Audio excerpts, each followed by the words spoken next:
panic? Hey, Why do you panic? The way you, Papa, you know Papa. Figuratively, he bites as hard as he can. Okay. And of course, when he puts his fangs into you, you certainly feel it. I think it pretty Watch Johnny's bite.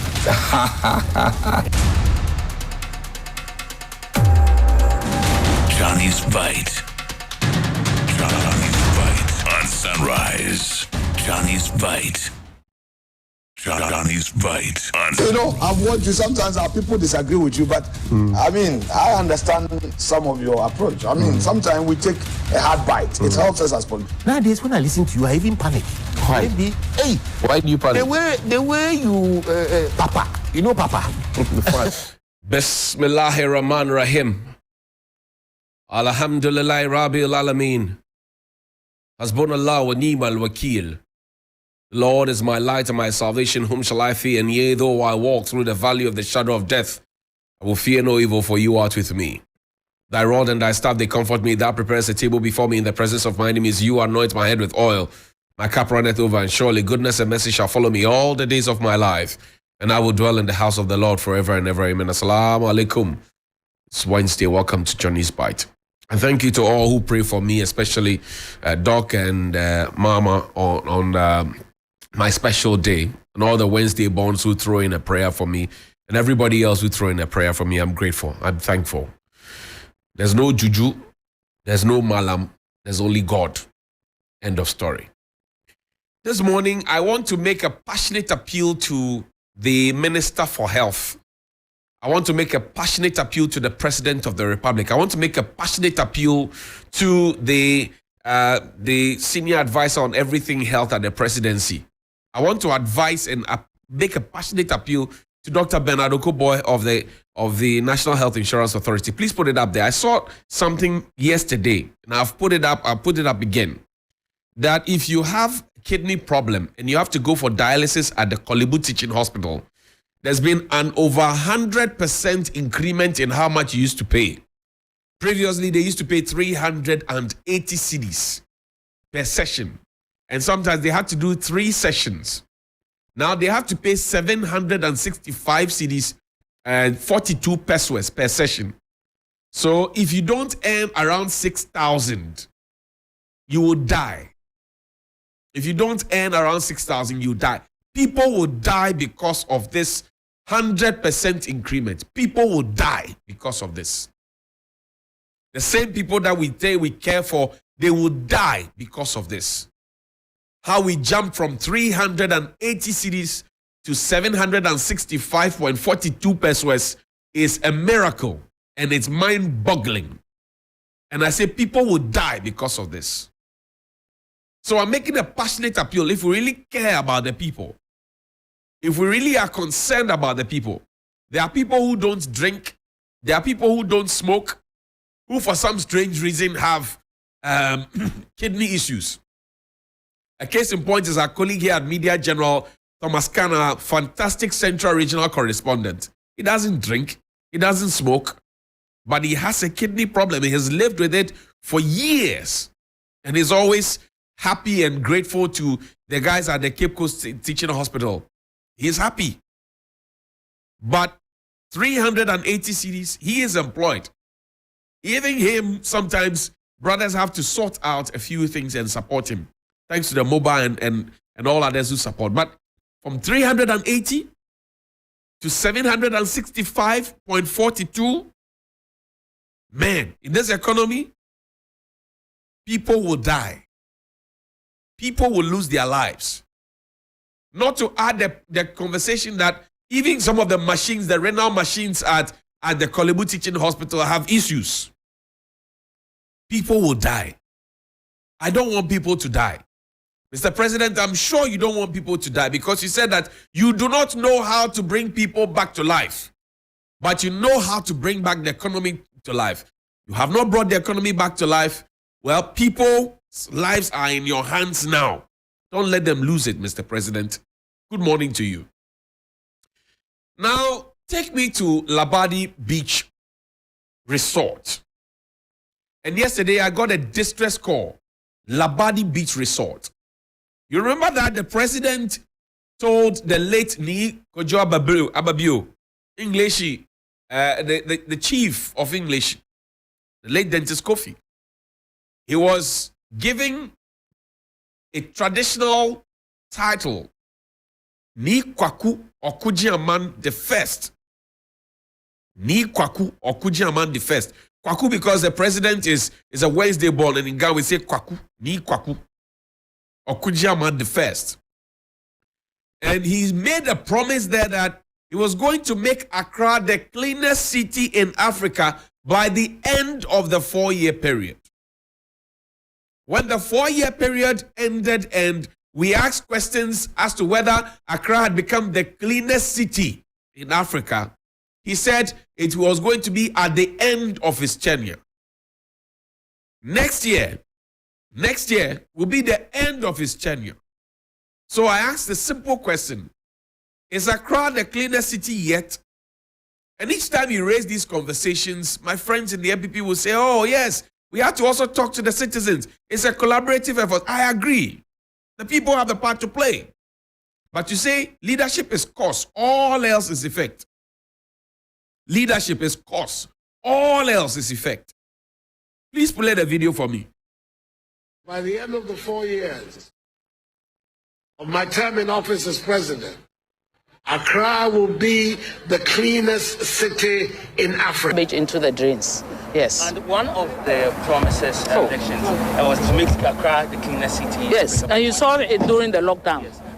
How far would that promise? I will give it 85% because at the end of the day, you all saw the 100% we did during the lockdown. So who makes Accra dirty? Us. That's why we are every day sensitizing people to make sure. I'm telling you, I know you will quote it, and I insist it's 85. You will rate it maybe 100%. So that was Madame Cecilia Benadapa. Madame Cecilia Benadapa, she said we are done 85%. So the government is happy to take credit. And that's why when there's a problem, we will go to the government. Show me Labadi Beach. Yesterday, a lady called me and she was livid. Reason she was livid was that somebody had returned from the States and they wanted somewhere to go and cool off. Labadi Beach. What you see now is what Labadi Beach looked like yesterday, and I'm sure it looks like same this morning. It rained on Friday. Saturday has come and gone. Sunday has come and gone. Monday has come and gone. Tuesday has come and gone. Wednesday is here. This is what Labadi Beach looks like. And Labadi Beach is next to Ghana's first 5-star sleeper, Labadi Beach Hotel. So the people who come into this country will want to choose a 5-star hotel. They will have this sorry sight to contend with. Labadi Beach Hotel. And guess what? It is under the Labadi Kotopong Municipal Assembly, LADMA. Reverend Nikwe, good morning to you. Nimale, good morning to you. Labadi Kotopong Municipal Assembly. The Ghana Revenue Authority, please put their logos up for me. Labadi Kotopong and then the LADMA. Put LADMA and GRA. Put their logos up for me. The GRA now collects monies at the gate because we are looking for a revenue drive. So all we know is to collect the money, but how to keep the place clean is a problem. And you see, this is a reflection that the town is not clean because all things end up in the sea. All rivers, all lakes, all streams, they flow right into the sea. Some gutters also flow into the sea. So it means that if the sea is dirty or the seashore is dirty, it means that the town is dirty. So I come back and ask a question. Accra will be the cleanest city. Accra will be, put the logos up there. Accra will be the cleanest city in Africa. When you ask the question, they say, oh, but the citizens have the part to play. I agree. But what leadership is being provided to the citizens? That is the question. LADMA, GRA, collect the money. And the lady asked the GRA official at the gate, he asked him a question. Now look, let's hear him. Let's hear. The cleaning. Yeah, you can't take it all. It's like winner takes all. You can't take all the money and go away with it. And they are having challenges cleaning, and yet everybody goes to bed happy. I mean, nothing happens. That goes to them. I don't know how much to do, but Yeah. well, if you look at the room, Let me get something clear. You take money out the gate, okay? But you are not supposed to make sure the beach is clean. Who cleans the beach? There are two different factions here. Generally, Let me know. tax is coming take. If you notice, we have our VAT invoice. That's how you see it. Tax those who come to actually have time here. That's the statement coupons.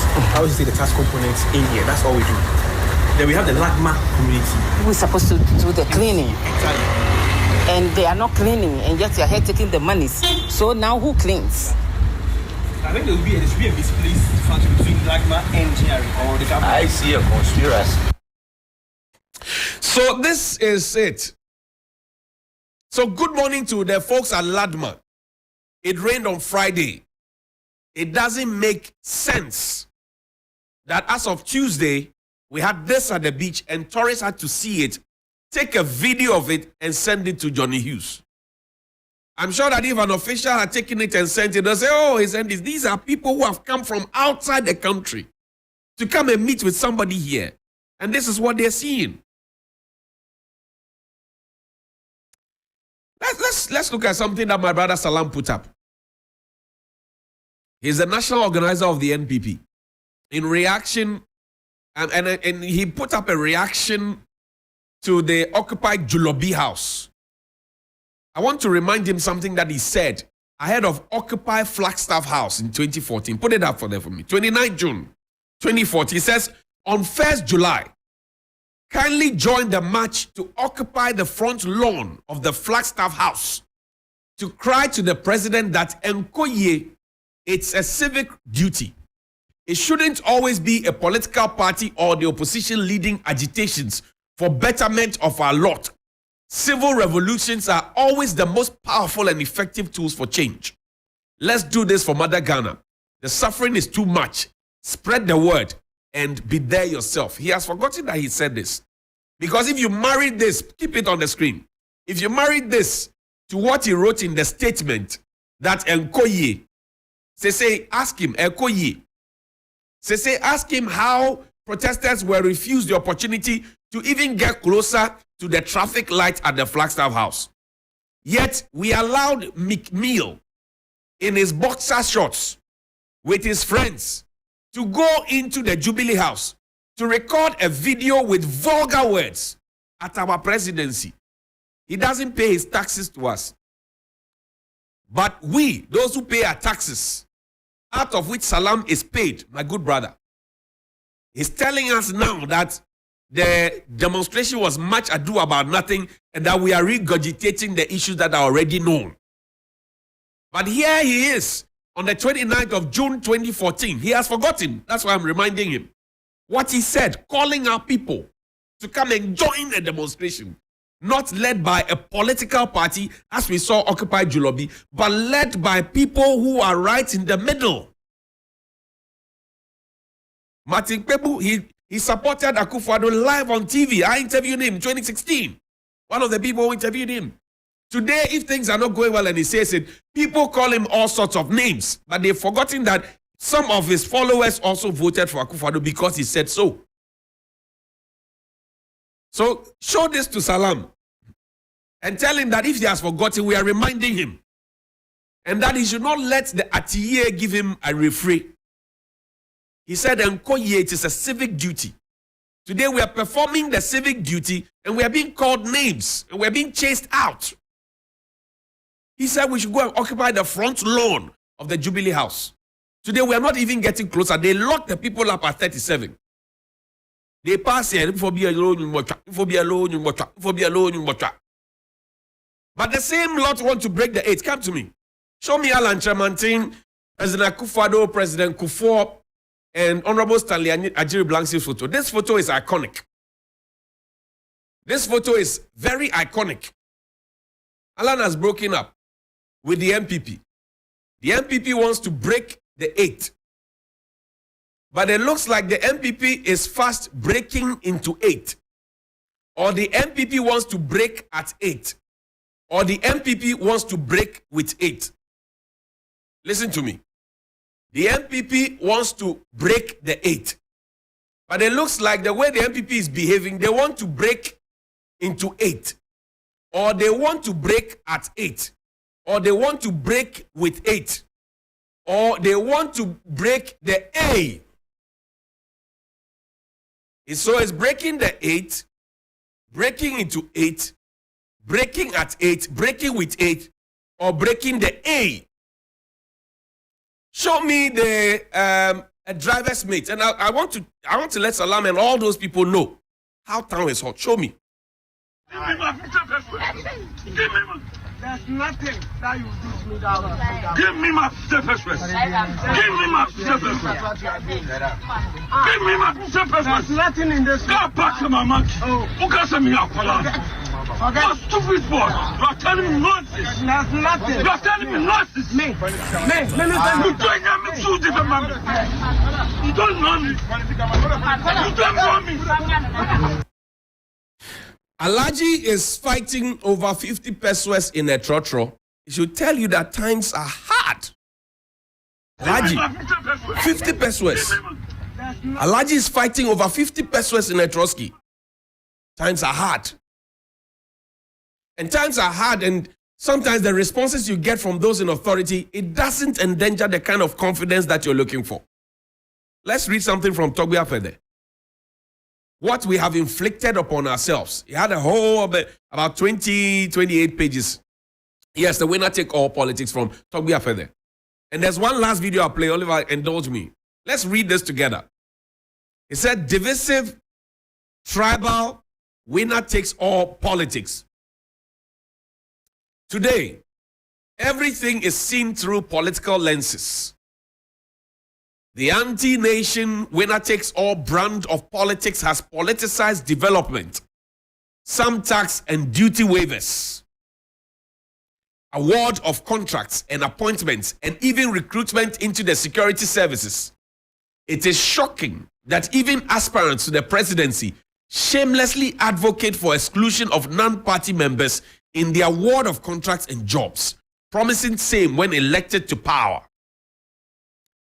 So the wrong people get the contracts and the wrong people get the appointments. The result has been pervasive mediocrity. Whether it is about development projects, fighting corruption, dispensation of justice, fighting galamsey, or dealing with the consequences of COVID-19, parochial political objectives have taken precedence over national interest. This has been in the major factor in our acrimonious and divisive politics. Right? Indeed, some of our people have a false sense of ownership and entitlement and have become so accustomed to privilege and that exclusivity is barred unless they are the beneficiaries.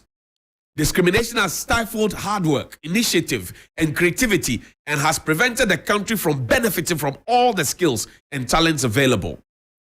Our constitution advocates a system that is an all-inclusive and provides opportunities for all, but we do not have a model or formula for the allocation of the nation's resources. For example, to ensure equity.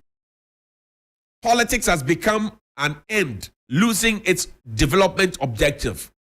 Our leaders have shown more commitment to remaining in power than in developing the country. This is what Togbe Afede said. I want you to think about this slowly and ask yourself how a government comes into power and then all the fine brains suddenly don't become fine brains. So a government comes into power and there are specialized areas like energy, like health, like security, like our public finance, etc. They are giving to people who have not had a taste of employment within that space before. Some people get employment only when their party is in power, even without work experience. And you ask yourself, are we trying to really build Ghana with the best of hands we have? Or because you're not wearing a party jersey, you don't get to participate in the largesse that is happening? I'm asking my questions. Good morning.